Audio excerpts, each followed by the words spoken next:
আসসালামু আলাইকুম। পল্লবী মহিলা ডিগ্রি কলেজ আয়োজিত অনলাইন ক্লাসে সকল ছাত্রীদের স্বাগত। আমি মোহাম্মদ সাফায়েত হাসান, প্রভাষক, ফিনান্স, ব্যাংকিং ও বিমা। আজ আমি তোমাদের মাঝে একটা নতুন ক্লাস নিয়ে হাজির হয়েছি। আমি সর্বপ্রথম ধন্যবাদ জানাচ্ছি আমাদের অধ্যক্ষ মহোদয়, উপাধ্যক্ষ মহোদয় এবং অনলাইন ক্লাসের সাথে সংযুক্ত সকল শিক্ষক মণ্ডলী ও ছাত্রীবৃন্দ। তোমাদেরকে সকলকে সালাম ও শুভেচ্ছা জানিয়ে আজকে আমি আমার ক্লাস শুরু করছি। আমি মহান আল্লাহ তাআলাকে অশেষ ধন্যবাদ জানাচ্ছি, কারণ এই করোনা মহামারীর সময় আল্লাহ আমাদেরকে সুস্থ সবল রেখেছেন। আমি তার কাছে লাখ লাখ শুকরিয়া আদায় করছি। তো সকলকে ধন্যবাদ জানিয়ে আজকের মতো আমি ক্লাস শুরু করছি। আজ কিছু সূত্র নিয়ে আলোচনা করব এবং প্রাইমারি লেভেলের দুটো অঙ্ক আমি তোমাদের দেখিয়ে দিব, যেগুলা খুবই গুরুত্বপূর্ণ বলে বিবেচিত।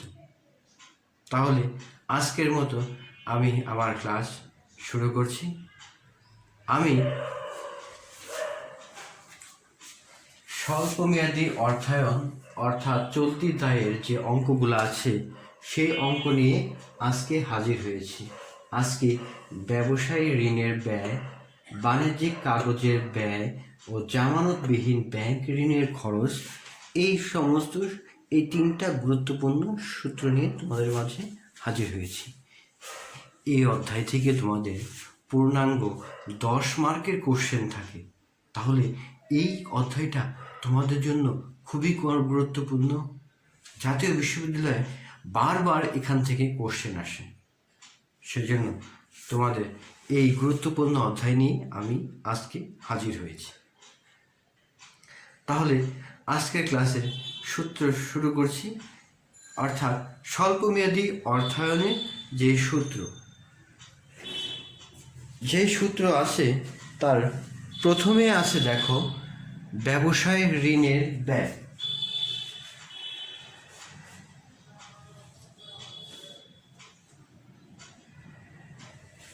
আমরা প্রথমে জানব ব্যবসায় ঋণের ব্যয় বলতে কি বুঝি। তোমরা প্রথমে দেখো ব্যবসায় ঋণের ব্যয়, এটা দেওয়া আছে, একটু লক্ষ্য রাখো। ব্যবসায় ঋণ একটি স্বল্পমেয়াদী ঋণ যা ধারে মাল ক্রয় বিক্রয়ের সময় ক্রেতা বিক্রেতাদের মধ্যে উদ্ভব হয়ে থাকে। এখানে ঋণের পরিমাণ হলো পণ্যের মূল্য এবং সময় হলো যতদিন পর পণ্যের মূল্য পরিশোধ করা হয়। অর্থাৎ তোমরা এই ব্যবসায়ী ঋণটা কি হলো, যে একটা উদাহরণ দিই, যে ক্রেতা বিক্রেতা, সাপোজ আমি ক্রেতা, আমি যে বিক্রি করতেছে তার কাছ থেকে ধারে পণ্য ক্রয় করলাম, সাপোজ 10,000 টাকা, এবং 3 মাস পরে আমি এই টাকা ফেরত দেব। তাহলে আমি ব্যবসায় ঋণ পেলাম কত? 10,000 টাকা, এবং সময় কত হলো? 3 মাস। তাহলে ব্যবসায় ঋণের সংজ্ঞাটা তোমরা ভালো মতো বুঝতে পেরেছ। তাই ব্যবসা ঋণ এটা প্রত্যেকটা দেশের জন্য খুবই গুরুত্বপূর্ণ, কারণ বর্তমানে বিশ্বের প্রায় 40% লেনদেন এই বাকিতে হয়ে থাকে।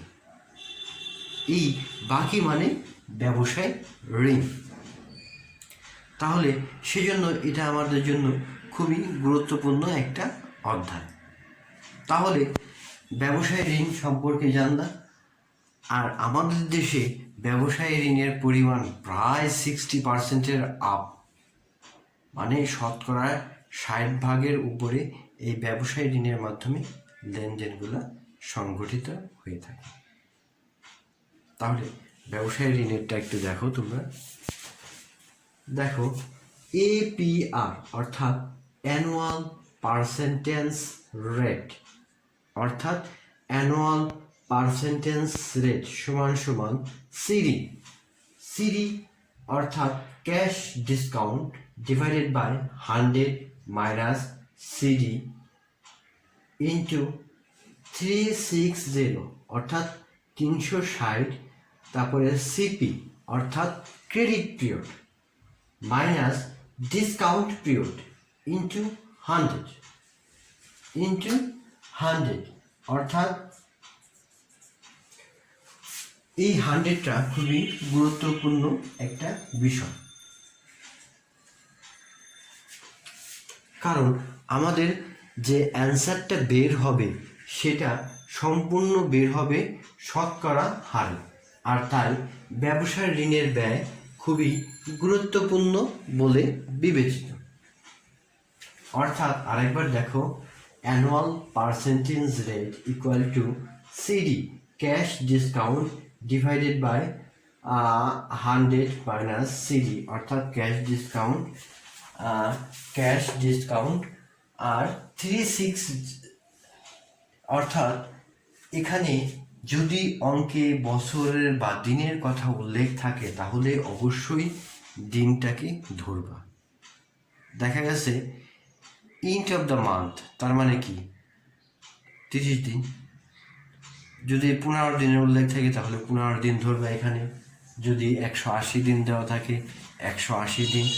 যে কয়দিন তোমাদের এখানে উল্লেখ করা থাকবে তোমরা সেই কয়দিন এখানে ধরবা। তাহলে বুঝতে পারছো এটা একটা খুবই গুরুত্বপূর্ণ বিষয়। ইন্টু 100, অর্থাৎ দেখো আমি তোমাদেরকে বোঝার সুবিধার্থে লিখে দিয়েছি। সিডি মানে ক্যাশ ডিসকাউন্ট, সিপি মানে ক্রেডিট পিরিয়ড, ডিপি মানে discount period, APP annual percentage, APR অর্থাৎ অ্যানুয়াল পার্সেন্টেজ রেট, অর্থাৎ বাৎসরিক সুদের হারটা কত হবে। তাহলে তোমরা ভালো মতোই বুঝতে পেরেছ। তোমরা আরেকটু লক্ষ্য রাখো, দেখো ব্যবসায়ী ঋণের ব্যয়।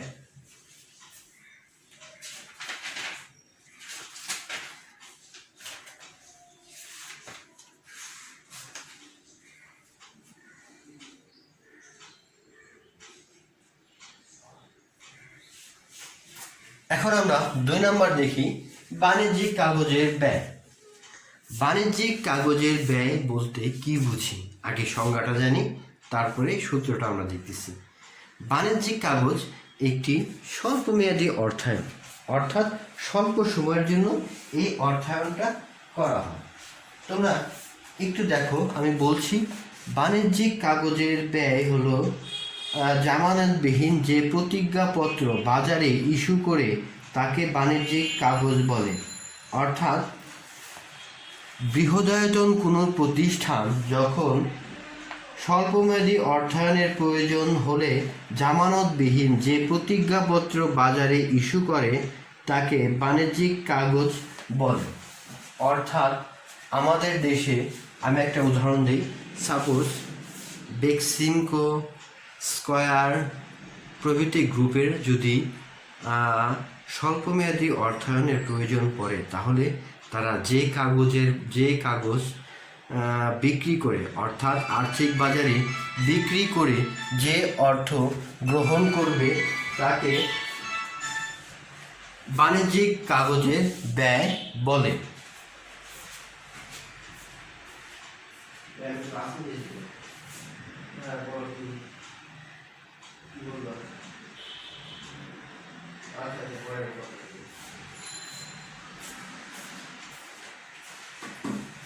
অর্থাৎ বাণিজ্যিক কাগজ এই সমস্ত প্রতিষ্ঠানগুলা বাজারে তাদের বাণিজ্যিক কাগজ বিক্রি করে স্বল্পমেয়াদী অর্থায়নে অর্থাৎ চলতি দায় মেটাতে পারে। আমাদের দেশে এই বাণিজ্যিক কাগজের প্রচলন নেই, কিন্তু আমাদের পার্শ্ববর্তী দেশ ভারত, আমাদের পার্শ্ববর্তী দেশ ভারতে এটা প্রচলন আছে, আমেরিকা যুক্তরাজ্য এবং ইউরোপের যে উন্নয়নশীল দেশগুলো আছে সেখানে এই ব্যাপক প্রচলন লক্ষ্য করা যায়। এর সুদের হার সাধারণত দেখো, বাণিজ্যিক কাগজে সুদের হার 1 থেকে 8% ভিতরে হয়ে থাকে। অর্থাৎ এই বাণিজ্যিক কাগজ যখন বাজারে ইস্যু করা হয় তখন এই বাণিজ্যিক কাগজ লিখিত মূল্যে ছাড়া হয়। অর্থাৎ দেখা যাচ্ছে লিখিত মূল্যের কম দামে ছাড়লাম, আর মেয়াদ পূর্তিতে এর সম্পূর্ণ দামে বা মেয়াদে উত্তীর্ণ হলে সম্পূর্ণ টাকা দিয়ে এটা পরিশোধ করতে হয়। তারপর দেখো জামানতবিহীন ব্যাংক ঋণের খরচ।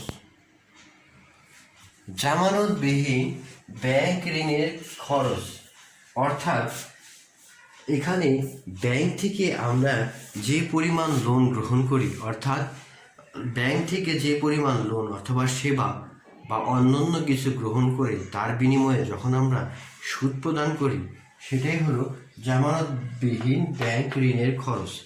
অর্থাৎ যে আমাদের দেশে যে সকল বাণিজ্যিক ব্যাংকগুলো আছে, এই বাণিজ্যিক ব্যাংকগুলোই সাধারণত এই জামানতবিহীন ব্যাংক ঋণের খরচ।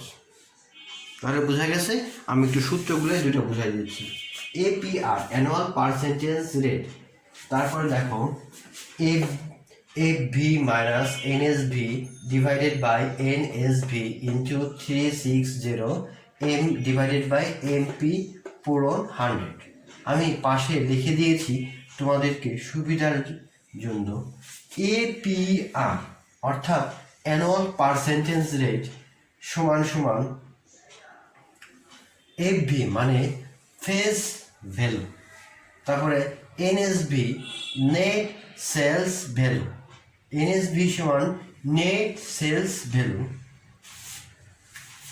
SB sales value, NSV sales value, MP maturity period.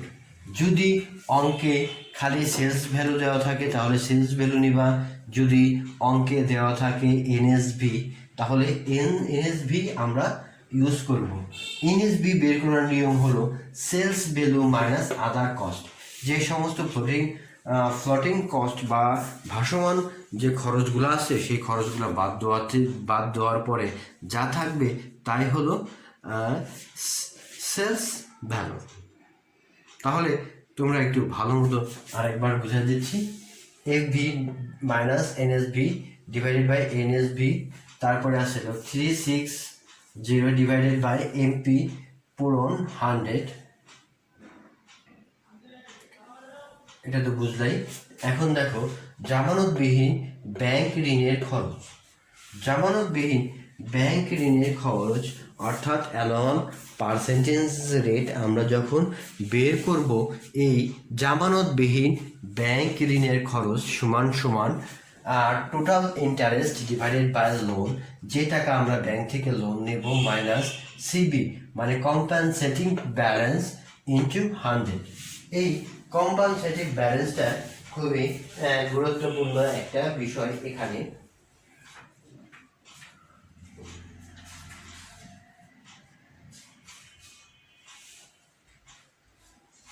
তাহলে দেখো APR অ্যানুয়াল পার্সেন্টেজ রেট সমান সমান total interest divided by loan minus CB compensative balance into 100। এই তিনটা অঙ্ক তোমাদের সবচেয়ে বেশি জাতীয় বিশ্ববিদ্যালয়ে আসতে পারে। যদি এই অঙ্কগুলো আলাদা আলাদাভাবে আসে তাহলে এই অঙ্কের মার্ক থাকবে 4। যদি এগুলা কম্বাইন্ড আসে, যে তিনটা অঙ্ক আসলো, তাহলে এই অঙ্কের মান থাকবে 10। সেজন্য তোমাদের খুবই গুরুত্বপূর্ণ, তোমাদের বইয়ে এই অধ্যায়ের অঙ্কগুলো তো যখন তোমরা দেখবা তখন দেখবা বারবার এই একই অঙ্ক আসছে। তাহলে এটা তোমাদের জন্য খুবই গুরুত্বপূর্ণ একটা বিষয়। আজকে আমি এই ব্যবসায় ঋণের ব্যয় যে দুইভাবে আসতে পারে সেই দুই ভাবটা আমি দেখা দিচ্ছি। পরবর্তীতে ক্লাসে আমি বাণিজ্যিক কাগজ ব্যয় ও ও জামানতবিহীন ব্যাংক ঋণের খরচটা অঙ্ক করাবো। তার পরবর্তী ক্লাসে বোর্ড কোশ্চেন নিয়ে আমি আলোচনা করব। তাহলে আমি শুরু করছি আমার প্রথম যে সূত্রটা, সেই সূত্র নিয়ে এখন আমি আমার ক্লাস শুরু করব।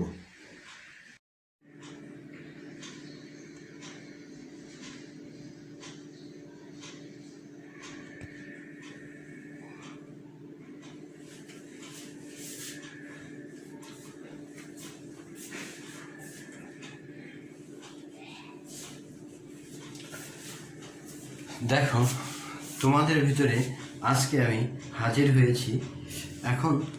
হয়েছি ব্যবসায় ঋণের ব্যয়।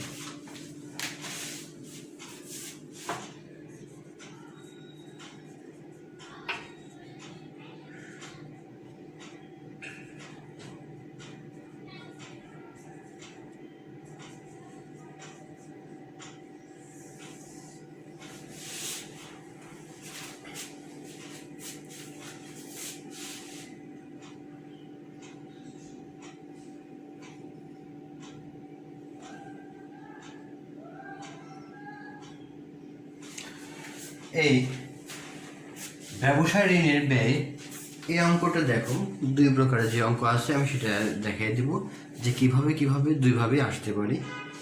তো প্রথমে দেখো, ব্যবসায় ঋণের ব্যয় 1 নাম্বারটা দেখো, 1 নাম্বার। তাহলে অঙ্কটাকে পড়ি, বুঝি, তারপরে আমি তোমাদেরকে করে দিচ্ছি। তাহলে অঙ্কটা খুবই গুরুত্বপূর্ণ একটা অঙ্ক, সেটা তোমরা বিভিন্ন বোর্ড কোশ্চেন দেখলে বুঝতে পারবো। তো অঙ্কটা আমরা করি। তো প্রথমে অঙ্কটা করতে হলে আমাদের অঙ্কটা বুঝতে হবে। তাহলে অঙ্কটা বুঝি। 1 নাম্বার দেখো, forgo cash discount granted on the basis of 3/15 next 45 and pay on the financial due date. Show the cost of credit. তাহলে অঙ্কটা আমরা পড়লাম, এখন বুঝি। ফরগো দ্য ক্যাশ ডিসকাউন্ট গ্রান্টেড মানে ক্যাশ ডিসকাউন্টটা গ্রহণ করা হবে অন দ্য বেসিস 3/15। যদি 15 দিনের ভিতরে ওই ব্যবসায়ী যার কাছে বাকিতে ক্রয় করা হয়েছে, সে যদি 15 দিনের ভিতরে টাকাটা দিতে পারে, তাহলে তাকে 3% ডিসকাউন্ট দেওয়া হবে। অন্যথায় দেখো, নেট 45, অন্যথায় 45 দিনের ভিতরে তাকে এই টাকাটা দিতেই হবে। বোঝা গেছে? তাহলে the financial due date show the cost of credit, অর্থাৎ তাহলে ব্যবসায় ঋণের ব্যয়টা কত বা দেখাও। তাহলে অঙ্কটা আমরা খুব সহজেই বুঝতে পারলাম। আমরা এখন অঙ্কটা করব। তাহলে অঙ্কটা আমরা একটু করি। প্রথমেই উই নো দ্যাট, আমরা জানি যে অ্যানুয়াল পার্সেন্টেজ রেট APR সমান, মনে আছে সূত্রটা দেখিয়ে দিয়েছিলেন, CD মাইনাস CD পূরণ 360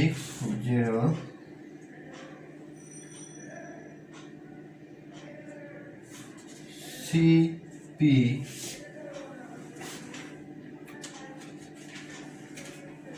minus DP 100।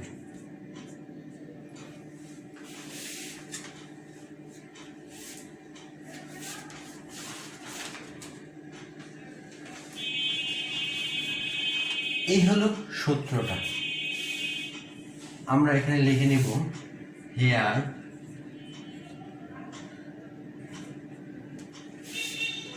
প্রথমে সিডি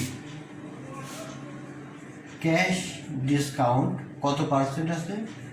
3%। তারপরে আছে হলো সিপি ক্রেডিট পিরিয়ড আছে 45 days। তারপরে আছে ডিপি ডিসকাউন্ট পিরিয়ড, ডিপি আছে কত আছে? 50 days। আমাদের বের করতে হবে কি অ্যানুয়াল পার্সেন্টেজ রেট, আমাদেরকে বের করতে হবে APR।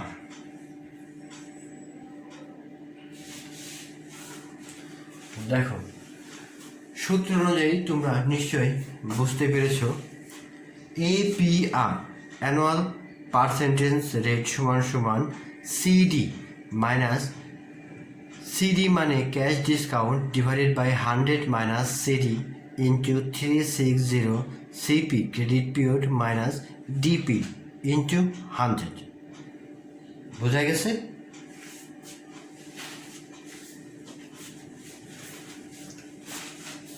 তাহলে আমি এখন মান বসাই।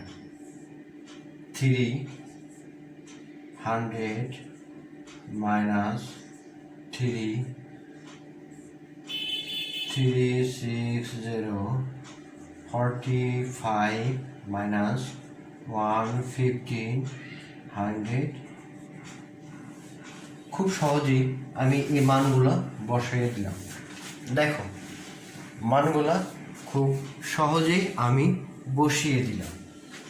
তারপর দেখো এখন কি করি, 3 ডিভাইডেড বাই বাদ দিলে থাকে 97, 360 30 পূরণ 100। এখন 3 ডিভাইডেড বাই 97 যে যা বের হয় তা হলো 0.03093 পূরণ, এটা থেকে এটা দিলে 3×12 শূন্য অর্থাৎ 12 হচ্ছে।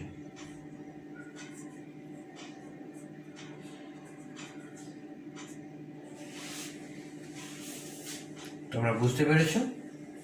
এখন এই তিনটা ক্যালকুলেটরের মাধ্যমে গুণন করলে আমরা পাই 37.12%।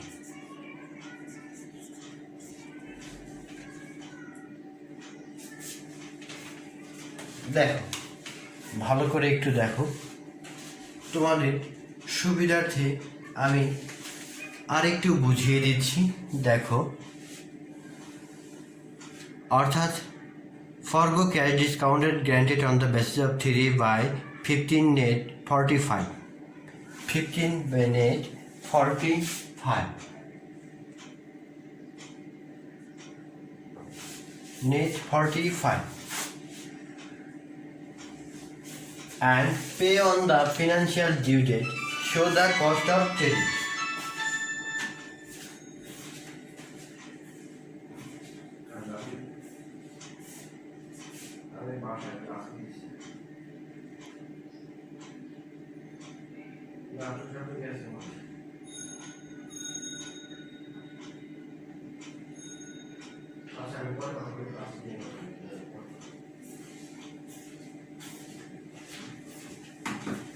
তাহলে তোমরা নিশ্চয়ই বুঝতে পেরেছো, অর্থাৎ CD 100 minus CD into 360 CP minus GP into 100, অর্থাৎ এই অঙ্কটা তাহলে বুঝতে পেরেছো তোমরা নিশ্চয়ই।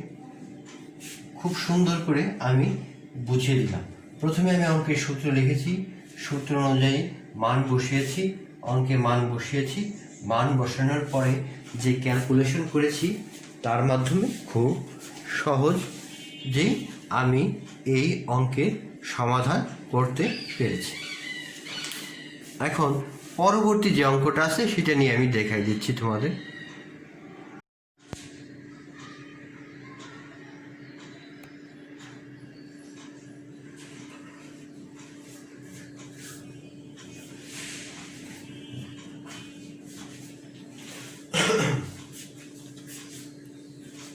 তো সুপ্রিয় শিক্ষার্থী, আমি ব্যবসায়ী ঋণের ব্যয় এভাবেই অঙ্কটাও থাকতে পারে তোমাদের মাঝখানে, তাই এটা খুবই গুরুত্বপূর্ণ একটা বিষয়। তাই তোমাদের জন্য এই অঙ্কটা নিয়ে এসেছি। অঙ্কটা আমি পড়ছি, পড়ার পর বুঝিয়ে দিচ্ছি, বোঝানোর পরে আমি অঙ্কটা তোমাদেরকে করিয়ে দিব। তো অঙ্কটা প্রথমে তোমরা একটু বুঝো, বোঝার পরে আমি করে দিচ্ছি। দেখো আমি বুঝিয়ে দিচ্ছি। Calculate the amount of cost of forgoing a cash discount of 2% offer for pay within 20 days if debitor normally pay after 40। গত অঙ্কটা ছিল সাংকেতিকভাবে, সেটা আমি ভালো মতো বুঝিয়ে দিচ্ছি, আর এটা আছে ডিটেলস। এই দুইভাবেই তোমাদের এই অঙ্কগুলো আসতে পারে, তাই এটা খুবই গুরুত্বপূর্ণ তোমাদের জন্য। বিশেষ করে জাতীয় বিশ্ববিদ্যালয়ে 4 মার্কের এই কোশ্চেনগুলো অবশ্যই আসবে। তাহলে আমি অঙ্কটা করছি, তোমরা একটু দেখো। We know that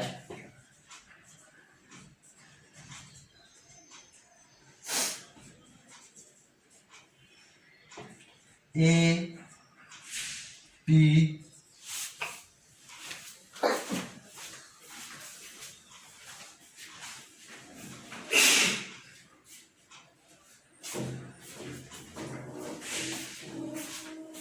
annual percentage rate সমান CD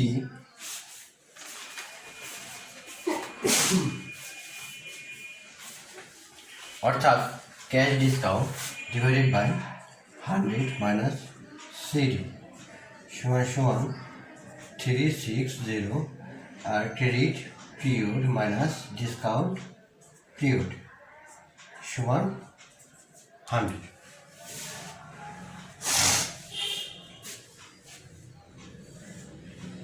হেয়ার দেখো সিডি ক্যাশ ডিসকাউন্ট দেওয়া আছে 2%, তারপরে পে উইদিন 30 days অর্থাৎ DP discount period 20 days, CP 40 days। তাহলে অ্যানুয়াল পার্সেন্টেজ রেট সমান কত?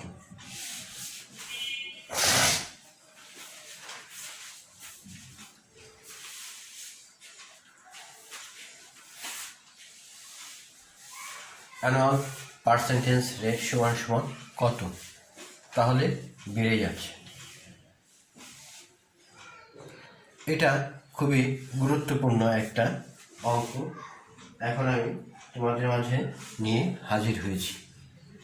তাহলে আমরা সূত্র বসিয়েছি, মান বসিয়েছি, সূত্র এবং মান পেলাম। তাহলে আমি অঙ্কে মানটা বসিয়ে দিই। সিডি 2 নিচে 100 মাইনাস 2 পূরণ 360, সিপি হলো 40 মাইনাস 20 পূরণ 100।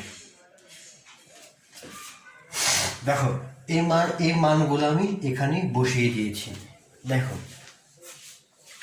পাশে থেকে নিয়ে আমি খুব সহজেই মানগুলা বসিয়ে নিয়েছি।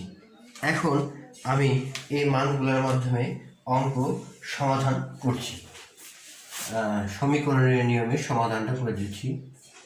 298 ইন্টু 3602 পূরণ 100 সমান দেখো এখন এই 2কে 98 দ্বারা 2কে ভাগ করলে আমরা পাই 0.02041 পূরণ 18 পূরণ 100।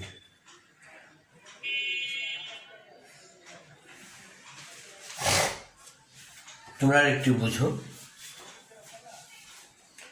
এখন দেখো এই তিনটা গুণ করার পরে আমরা পাবো 36.73%। তোমরা অ্যান্সারটা লেখার সময় অবশ্যই এই পার্সেন্টেন্সের কথা উল্লেখ করবা। যদি এই পার্সেন্টেন্সের কথা উল্লেখ না করো তাহলে তোমরা এই অঙ্কটা চরম ভুল হবে। অনেকেই লিখে দাও এত টাকা, কখনো টাকা লিখবা না, এত পার্সেন্ট বা শতকরা হার। যেহেতু ব্যবসায়ী ঋণের ব্যয়, আমার ব্যবসায়ী ঋণের ব্যয়টা কত এটা আমি শতকরা হারে জানতে চেয়েছি।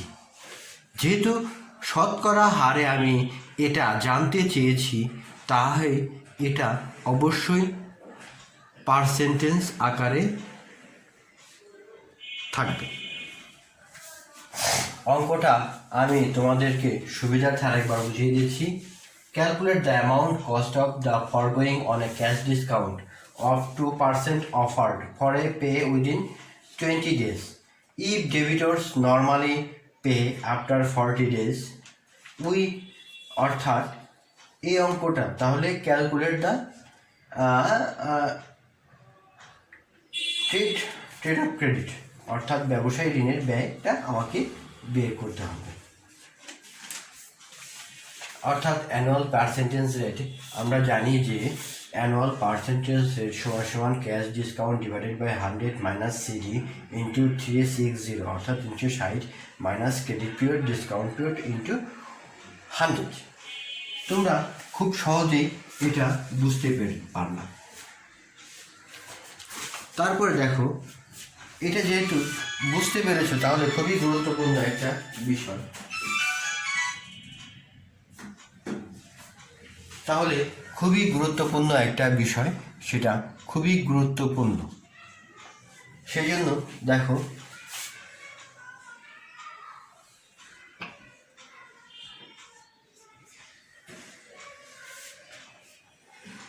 সিডি ক্যাশ ডিসকাউন্ট 2%, ডিপি আমরা এখান থেকে পেয়েছি, আর discount period 20 days, credit period 40 days.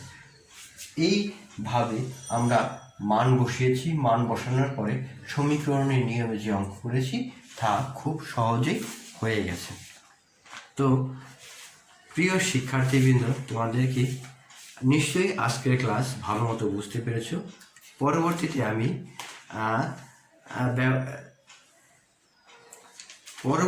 যে দুটো সূত্র আমি তোমাদেরকে দিয়েছিলাম, বাণিজ্যিক কাগজের ব্যয় ও জামানতবিহীন ব্যাংক ঋণের খরচ, এই দুইটি অঙ্ক নিয়ে আলোচনা করব আমার পরবর্তী ক্লাসে। সেই পর্যন্ত তোমাদের কাছ থেকে আমি বিদায় নিচ্ছি। সবাইকে শুভেচ্ছা জানাচ্ছি। আমি আরও ধন্যবাদ জানাচ্ছি মহান আল্লাহ তাআলাকে, কারণ তিনি এই করোনা মহামারীর সময় আমাদেরকে সুস্থ সবল রেখেছেন। তার কাছে লাখ লাখ শুকরিয়া। আমি আরও ধন্যবাদ জানাচ্ছি অধ্যক্ষ, উপাধ্যক্ষ এবং অনলাইন ক্লাসের সাথে সংযুক্ত সকল শিক্ষক মণ্ডলী। সকলকে সালাম ও শ্রদ্ধা জানিয়ে আমি মোহাম্মদ শাফায়েত হাসান, প্রভাষক ফিনান্স ব্যাংকিং ও বিমা, আজকের মতো আমি আমার ক্লাস এখানেই শেষ করছি। সবাই ভালো থেকো, সুস্থ থেকো। আমি তোমাদের জন্য দোয়া করি, তোমরাও আমার জন্য দোয়া করো। সবাইকে ধন্যবাদ জানিয়ে আজকের মতো আমি আমার এই ক্লাস শেষ করছি। আল্লাহ হাফেজ। সবাই ভালো থেকো, সুস্থ থেকো। খোদা হাফেজ।